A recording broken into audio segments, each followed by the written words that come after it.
Ya, ciri-ciri ruqyah yang tidak dibolehkan. Ini mungkin banyak sekali Bapak Ibu yang belum tahu. Pertama, ruqyah yang tidak dibolehkan, peruqyahnya bisa melihat jin. Oh, peruqyah syariah, baik saya, Ustaz Zunaidi, Ustaz Adam, pendahulu-pendahulu kami, tidak ada yang bisa melihat jin. Soalnya celana jin. Ya. Kalau orang yang bisa melihat jin, kita tidak pandang bulu. Walaupun dia mengaku sebagai ahli agama sekalipun, dia ngaku bisa lihat jin, matanya ada jinnya. Bahkan Imam Asy-Syafi'i mengatakan, man za'ama annahu ra'ahum ruddat syahadatuhu wa uzira li mukhalafatihil Qur'an. Barang siapa ngaku-ngaku bisa melihat jin, maka kami tolak persaksiannya dan dia harus dihukum karena telah menyelisih Al-Qur'an. Al-Qur'an ayat yang mana? Ayat 27 surat Al-A'raf di juz 8. Allah Subhanahu wa taala berfirman, "Innahu yarakum huwa wa qabiluhu min haitsu la tarawnahum." Sesungguhnya iblis dan kabilah-kabilahnya dari bangsa jin ngelihat kalian dari tempat yang kalian itu tidak bisa melihat mereka. Bisa ngaku-ngaku melihat jin, kamu ini yang ngintil adalah kuntilanak, gondoruo, pocong, babi ngepet dan lain-lainnya, sudah itu orang kesetanan, tidak usah dipercaya. Pernah ada di sini tiba-tiba datang, kamu tuh ada yang ngikutin, bilang aja di matamu ada setannya, harus diruqyah. Yang diruqyah kamu, bukan saya. Yang kedua, ada praktek-praktek penerawangan, ini juga tidak dibenarkan. Bahkan disanggah juga oleh para ulama-ulama, termasuk ulama sufi, Syekh Abdul Wahab Asy'arani, penghulunya ulama sufi dari Mesir pada zamannya.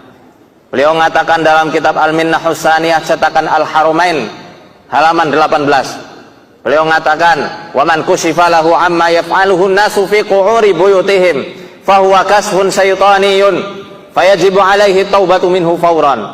Siapa yang bisa melihat apa yang dilakukan oleh orang-orang di celah-celah rumahnya, maka itu adalah penerawangan yang timbul dari setan dan wajib bagi dia bertobat saat itu juga. Ketiga, dalam praktek ruqyah syariah tidak ada praktek-praktek untuk menangkap jin ke dalam botol. Penjelasannya rada panjang, saya singkat karena 5 menit lagi. Yang keempat, tidak ada praktek-praktek mediumisasi, menangkap jin kepada orang yang nggak tahu apa-apa, dimasukkan jinnya. Kalau dalam Shaman King tuh yoi katai, Amidamaru masuk. Nah, itu nggak ada dalam ruqyah syariah. Kalau semacam itu ya nggak ada bedanya sama dukun-dukun. Nggak ada mediumisasi, hukumnya haram. Dalam kaidah usuliyah dikatakan al-aslu fil madar at-tahrim. Hukum pokok dari sesuatu yang membawa madarat, hukumnya haram. Kaidah usuliyah. Itu memadaratkan orang lain, tidak boleh. Yang keberapa tadi? Kelima, dalam praktek ruqyah syariah tidak ada praktek-praktek melukis wajah jin. Nggak penting. Kita nggak perlu ngurusi wajah jinnya mau cantik, mau laki, mau cewek. Udah, yang penting kita obati. Seperti itu ya. Kemudian tidak ada praktek-praktek mengusap telur, keluar paku, keluar jarum, itu tidak ada. Mentransfer penyakit ke kambing, kalau penyakitnya asam urat ditransfer ke kambing, kasihan tiap hari makan rumput, asam uratnya bisa makin kambuh.